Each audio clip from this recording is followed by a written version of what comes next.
Hello, Simpson families, and welcome to Rising Sixth Grade Parent Night. Hey, everybody. Hopefully, you were able to make it out to our Rising Sixth Grade Parent Night recently. If you weren't, that's why we're doing this presentation. If you did come and you wanted to reflect back on something we said that night, that's also why we're doing this presentation. We'll begin with introductions. I'm Corey Stanley, principal at Simpson. We do have two amazing assistant principals. They split eighth grade so that each of them can be dedicated 1 to 6, 1 to 7th. Your student's sixth grade AP will be Dr. Vicki Kogan. Our seventh grade AP is Miss Amanda Childress, and then in eighth grade, they split that grade level. The same is true for our counselors. We have two great counselors, Miss Randy Vaughn and Miss Madison Patton. Miss Randy Vaughn will be your sixth grade students counselor, and if you have a student that is served with an IEP under special education, we have a student services administrator, and that is Miss Allie Green. All the names here on the screen, the people that you need to know, reach out to any of us with any questions between now and the start of the school year. Of course, when we got everybody in the theater there on Rising Sixth Grade Parent Night, we wanted them to see the faces and hear the voices of our PTSA and our foundation leadership. So they both spoke. We do have an amazingly active PTSA, partners with our school to celebrate students, to support teachers with classroom grants, and of course, to do a lot of fun activities for our students as well. Our foundation is focused on making us the best of the best. That is with our building, our facilities. Every contribution to the foundation comes right back to our school. So we have a lot of things that are coming up this coming summer. New paint, new floors. They're going to help us really bring the gym up to date with our fundraiser from this year. And then next year, again, they'll be looking at how do we improve Simpson to make it the best of the best. We love volunteers. They love volunteers. Either one of these QRs will take you to their website so that you can sign up to be a volunteer next year. Here on the screen, you're going to see our school data. The left-hand column, you'll see our enrollment and our demographic groups. We are a diverse population, which is great. And then on the right-hand side, you will see some of our different subgroups. We are 44% gifted, a highly gifted population. We also, surprisingly to a lot of people in our community, we're 22% economically disadvantaged. A lot of people think East Cobb, everybody's affluent. We know that is not the case. We do have families in our community that are in need, and I mentioned PTSA and Foundation previously. We also have a great school social worker, and our community is awesome about taking care of our own. So look for opportunities throughout the year. You'll be hearing about this. Hey, we're going to do a Thanksgiving drive for specific families at Simpson that need support. Jump in on all that. It's always a great team effort to support our community here at Simpson.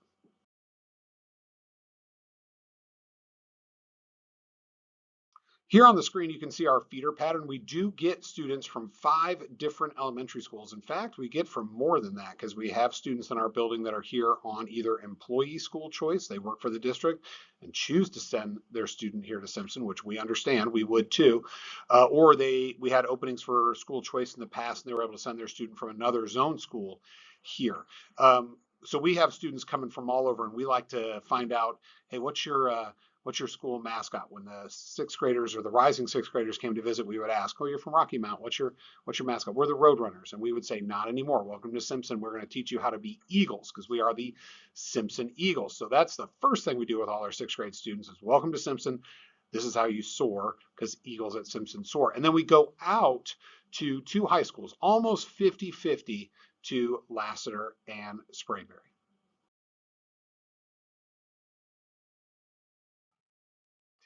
On the screen here, you can see our daily schedule. The day starts significantly later than what you and your students are probably used to in elementary school. So elementary school, the classes start at like 8 o'clock. We don't even open our doors till 8 o'clock. That morning time, 8 to 8:50, we do a study hall. We do that in the cafeteria, so students get dropped off early. We also have before school study sessions some teachers may be hosting. We have before school clubs that may meet, including intramurals in the gym. And then at 8:50, that's when our buses unload. That's when we release from study hall, and we have homeroom and breakfast. We serve breakfast in the cafeteria 8:50 to 9:10. If your student is not in homeroom at 9:10, they are tardy to school that day. Or if they ride the bus, by the way, even if the bus is late, they're never tardy. So we always encourage folks, ride the bus if you can.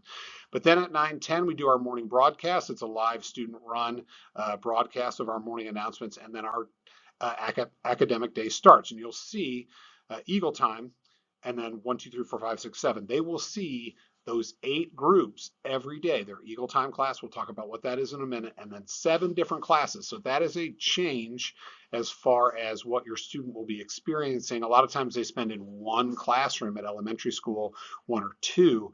Here they're going to see 8 different classrooms every day.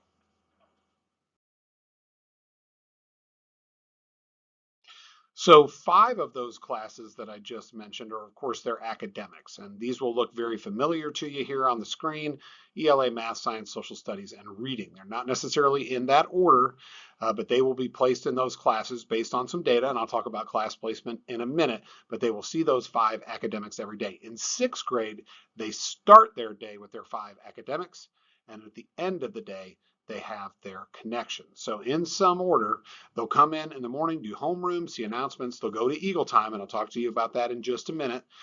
And then they'll go classes 1, 2, 3, 4, 5 academically, these 5 classes in some order, and then they go to connections. And we'll talk about connections options here in just a second.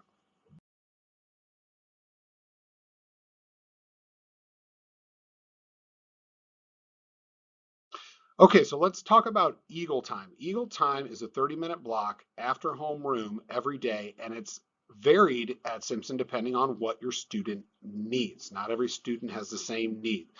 You'll see a list of options that we offer here, and we schedule that student. It's prescriptive. We look at their data, we look at their strengths and their weaknesses, and we schedule them in that class.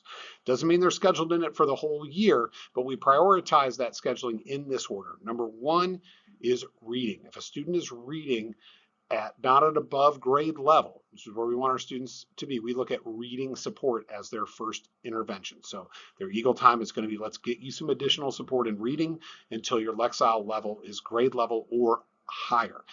If students don't need reading support, but they could use some math support, meaning they can pass math with some additional help, or they might be lacking prerequisite skills. For some reason, they didn't get 1st and 2nd grade math at the level that we need. We're going to work on that in Eagle Time until they've got it. Then we have a lot of students that don't need either reading or math support, and for them we look at extension. Okay, let's do some ELA extension then. Let's go beyond the standards. Let's do science, PBL, some sort of problem-based learning. Let's do a document-based question in social studies. So we do extension in Eagle Time.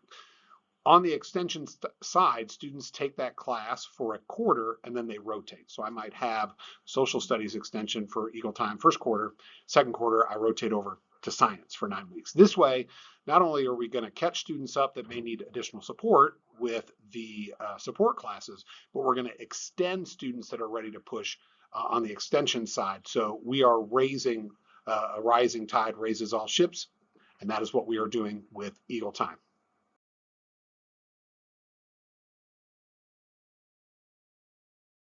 We get quite a few questions about class placement. We base student scheduling on data. We like to look at a lot of data points. We like to look at how did they score on the Iowa? How did they score on their Beacon? How did they score on the milestones? We might even look at how did they score on their test average.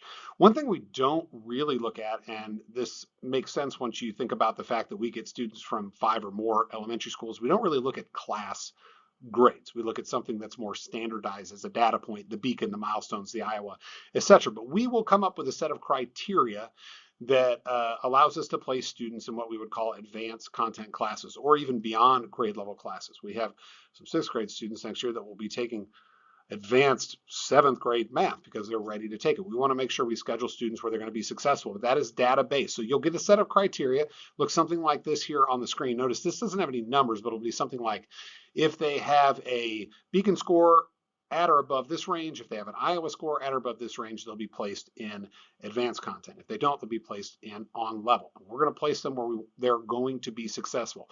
Once that criteria is established, and we are working on getting all that data from our elementary schools right now, we'll publish it.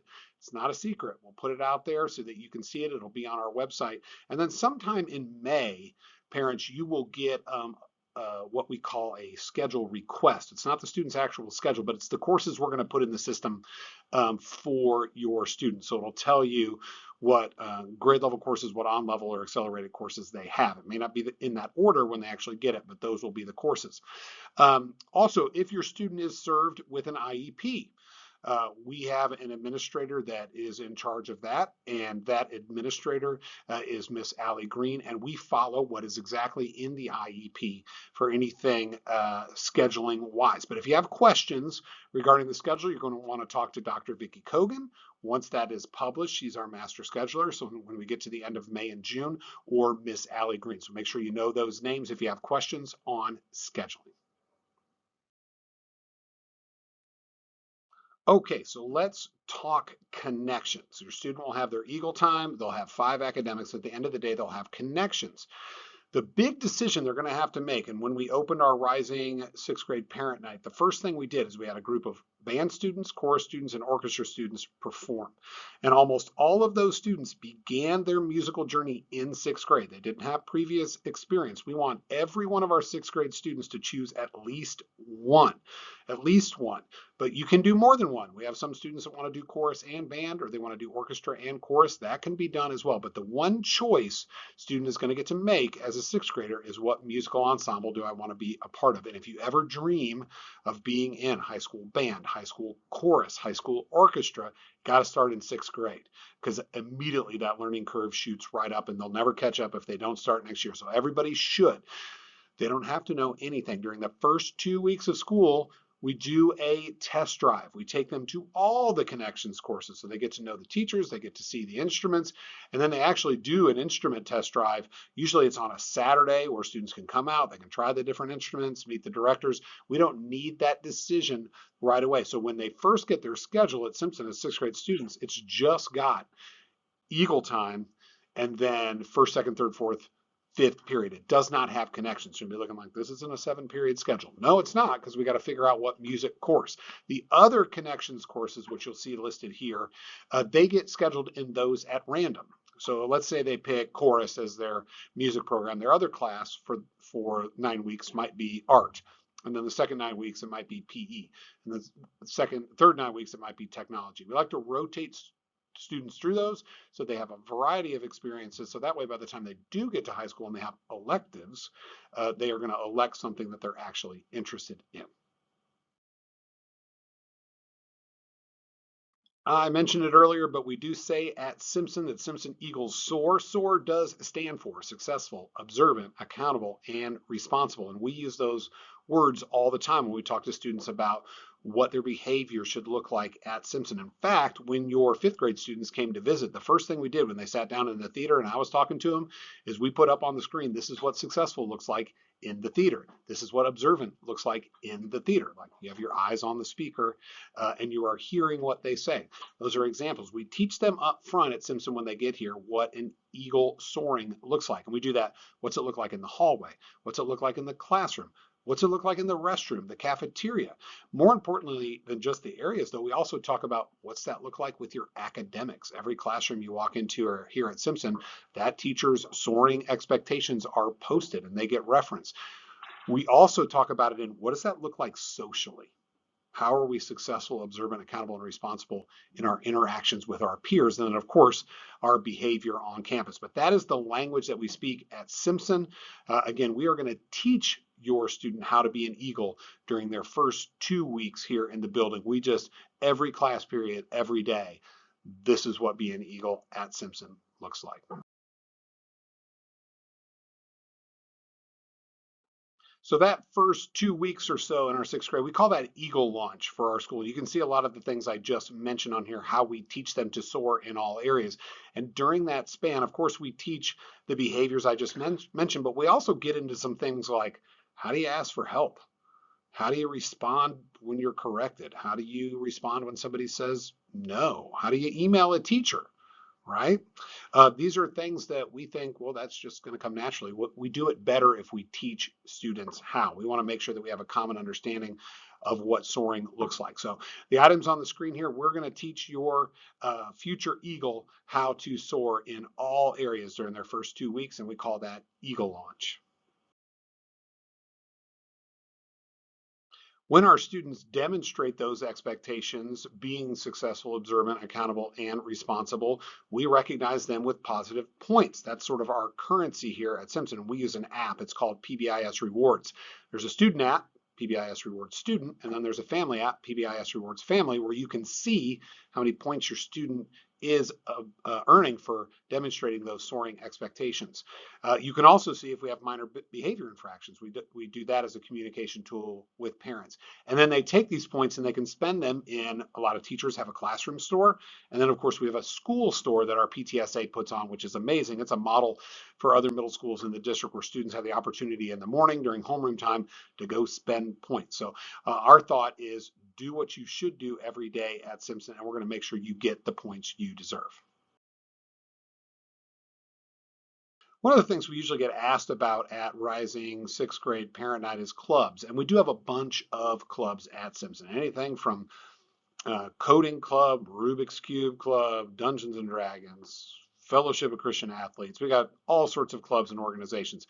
Those are going to be on the website under extracurriculars. Also, people usually ask about athletics.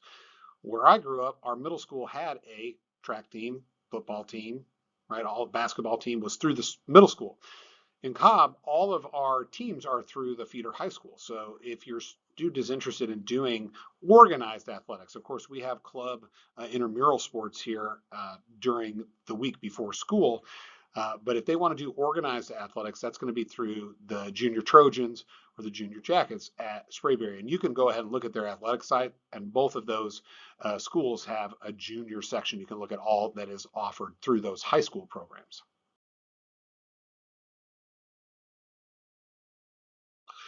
So as you look at the calendar, we already had their school visit. Hopefully they came home excited. Then we had parents out for Rising Parent Night. What is next is, of course, the question. Upcoming, we'll have their schedule laid out based on the criteria, and we'll be sharing that out. So be on the lookout for that. That's going to be in early May. And then, of course, we have Soaring Day. That is right before school starts. We're going to have sixth grade students out. We'll have half of the grade level in one time window and the other half in another time window. You can see on the screen here, A through K, 12:30 to 1:30, L through Z, 2 o'clock to 3 o'clock. Get in, we'll have you tour the classes. You'll get your schedule. Your student will get their schedule, walk those classes. We'll have you join the PTSA, join the foundation, walk the connections room, check out all the band, chorus, orchestra room. That's Soaring Day. So you definitely want to mark your calendar for that. And that is Friday, the 31st of July, which is the Friday before the first day of school.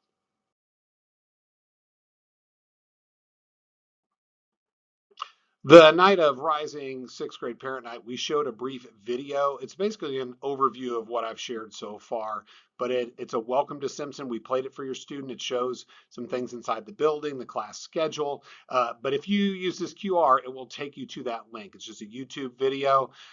It's short, but it's a great overview, great to share with your Rising sixth grade student.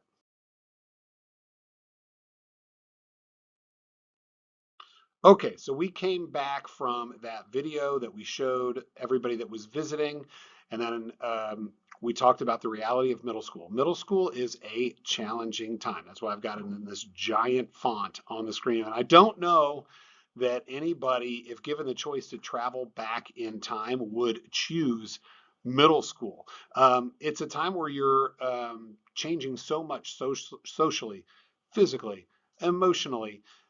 Really, really important time. And I love this quote, put it up here on the screen. At some point in their time at Simpson, you may get a call from an administrator, one of the APs, myself, and we're going to tell you something that your wonderful Eagle did, and you're going to reply over the phone. They've never done that before. And fact of the matter is, it's because they've never done that before. This is a whole new world for them as we go into middle school. But I'm going to share some things, just some things that in our experience we have seen, some good advice to you as parents, especially if this is your first middle school student. Next year will be my 25th year working in middle schools, and I'm incredibly passionate about middle school. I think it's an incredibly important time. And the main reason for that is because I will argue that other than infancy, the time in our young folks' life that they need the most support is adolescence. It's middle school. It's 11, 12, 13, 14. Of course, infancy would be number one, but then we've got all their elementary years and they're pretty great. And then here comes adolescence, and that's when they're really going to need coaching, guidance, honesty, feedback, structure, supervision. Like, we're trying to teach them how to be young adults. We don't expect them to figure that out on their own. They just need a lot of that. And that's why we're passionate about working with our students here at Simpson. So some things we'll recommend coming up, but know that we have a veteran staff and we are used to taking them on this journey, and we will show them the way. But this is going to be a team effort between our staff at Simpson and you at home. They're going to need a lot of support from you over the next 3 years. There's an adage we like to use, and it is that when your student is in elementary school, they're a dog, they're a puppy. Like, you walk into school and they're like so excited to see you. They come run, they hug you. Oh my God, my mom's here, my dad's here. It's the happiest day of their life. At some point in middle school, your dog turns into a cat. It's just an emotional, physical, physiological thing that happens in adolescence. You're gonna walk into school and they're gonna say something like, "Oh my God, my dad's here," right? And that's a tough time. And they're also gonna start telling you how grown up they are. I don't need your help, and that is untrue. They're gonna tell you they're grown. They probably already are. They are not. They need a ton of support, and there's going to be times when they need assistance. As I mentioned, at Simpson, we say often, or I say often to the staff, that we are the help. People go, "Well, that child needs help." And I go, "Yeah, that's us. That's why we're here." But that we, when it comes to our team and our community, involves you as well. We together are the help to get them where we want them to be as they leave us in 8th grade, go on to high school, so they can be really, really successful high school students at Lassiter and Sprayberry. Okay, some recommendations here on the screen, and you can see it's the first one. It's also the law now. They do not need a smartphone.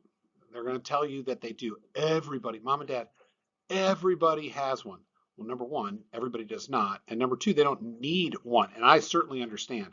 I want to have contact with my child for security reasons. Get them a flip phone. The law next year says students are not allowed to have cell phones on campus. And our policy has been up to this point, if you've got it, we don't want to see it. It has got to be in your backpack. It's got to be like it doesn't exist. And if you need to use it, that has to be with explicit staff member permission. But they are not ready for a smartphone. That is going to give them untethered access to a bunch of people 24 hours a day. I always think about it like this. Would I invite my middle school students' friends over? Let's say 50 of them, a wild number, even 30. Say, "Hey, why don't you come over to our house, sleep over time, everybody go down in the basement, and then I'm not going to check on you until tomorrow morning." We would never do that, right? We would want to supervise and watch what they're doing. But when we put a smartphone in their hand, that's exactly what we do. Hey, here's untethered access to thousands of people 24 hours a day. So you can be exposed to anything and everything. And students are very smart about, how do I manipulate this so mom and dad can't see the Snapchat I don't want them to see. Long story short, they don't need one. They're going to tell you that they need one. The other thing is that if you do give them one, that is yours. You pay the bill. So we got to supervise them, right? We at Simpson have great students. Between 97 and 98% of our students have 0 or 1 discipline referrals this year. 97 to 98%, 0 or 1.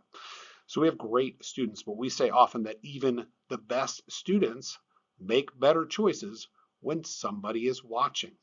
which means we are always supervising. And that's the same advice we give you at home with their peers, who they're spending time with, who they're communicating with, and definitely what is on that device that we put in their hand. We are going to put a device in their hand. It's a laptop. It's a student laptop.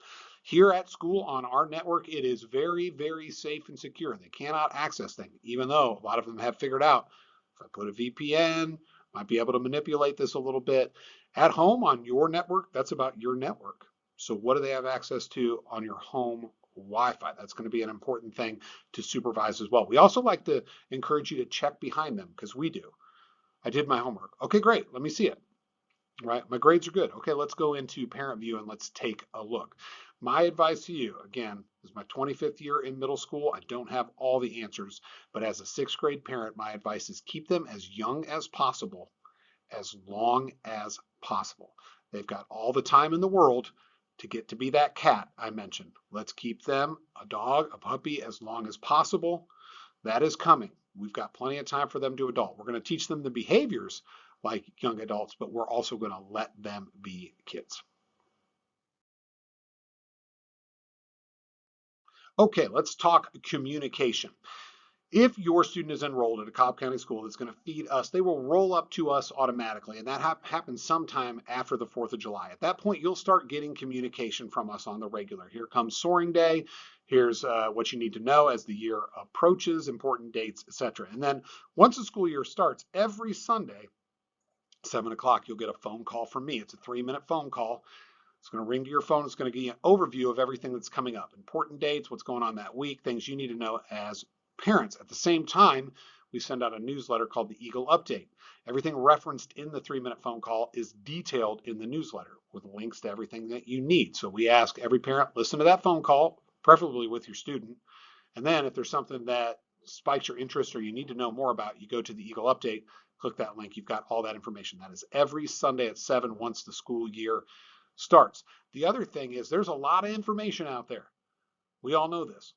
A lot of it is not true or misleading.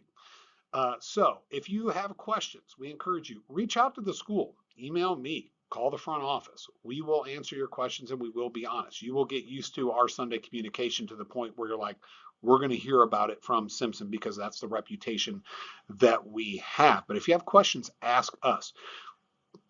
Don't go to your neighbors. They might have had an older student that came here. They can give you some information, but a lot of things have changed in the past 5-10 years at Simpson. We want to make sure that you're getting the most up-to-date information. And of course, social media, we all know that can be quite a mess if you're actually looking for answers. Big thing is you're going to hear from us every week. If you don't hear from us, there's nothing to fear. Quick reminder, I want to put these dates on your calendars, or this date, it's 2 different times. That is Soaring Day, going to be an important day for you and your kiddo to be at Simpson. Get the schedule, walk the building, get comfortable, and it is the Friday before school starts.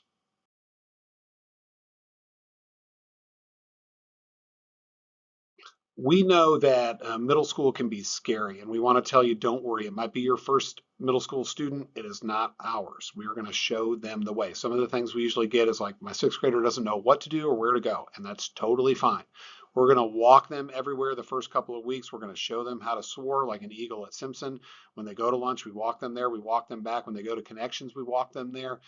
They will know this place like the back of their hand in no time. But we do not expect them to know how to be a middle school student. We are going to teach them that. We also have people that are worried, like, I've got an 11-year-old.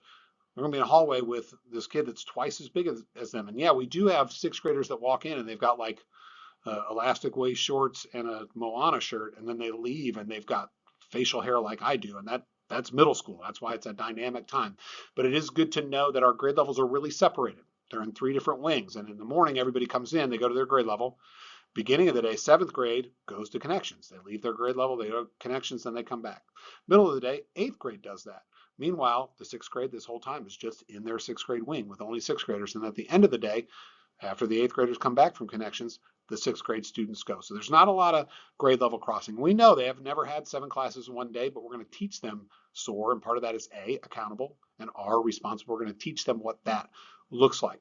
There's also this, middle schoolers are mean. And yes, we've already had this conversation about dogs to cats, and sometimes they are. We do not tolerate that. If it's intentional and it's unkind, or it's disruptive, we're going to address it.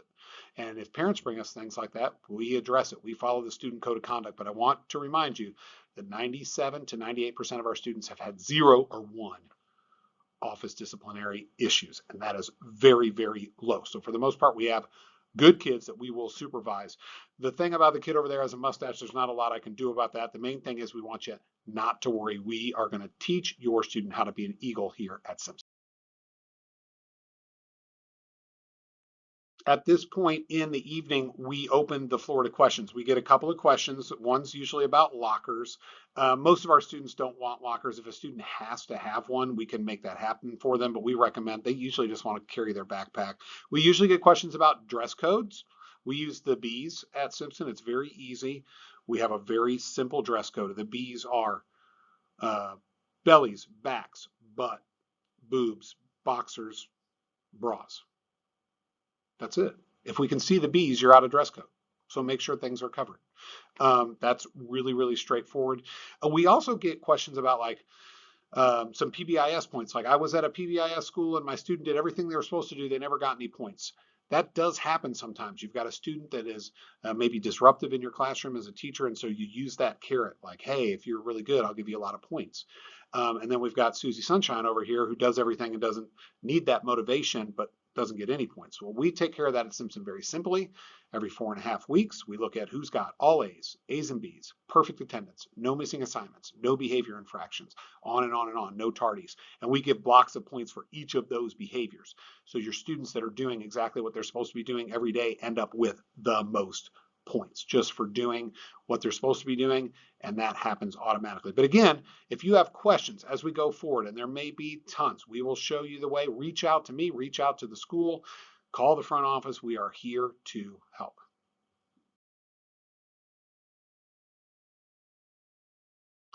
At Simpson, we say we are the best of the best. All the best schools are in East Cobb, and we are the best of the best. That is in how we teach students to behave, how we build relationships with our students, and of course, our instructional program. I say often to our students that we don't do average at Simpson, and that is true with our staff as well. So know that you are coming to a place where we have the highest expectations, not just for our students, but for each other. We appreciate your partnership being the best of the best. And thank you for taking time to look at this presentation and to learn about what is coming for your rising 6th grade student. We look forward to them and you joining us at Simpson.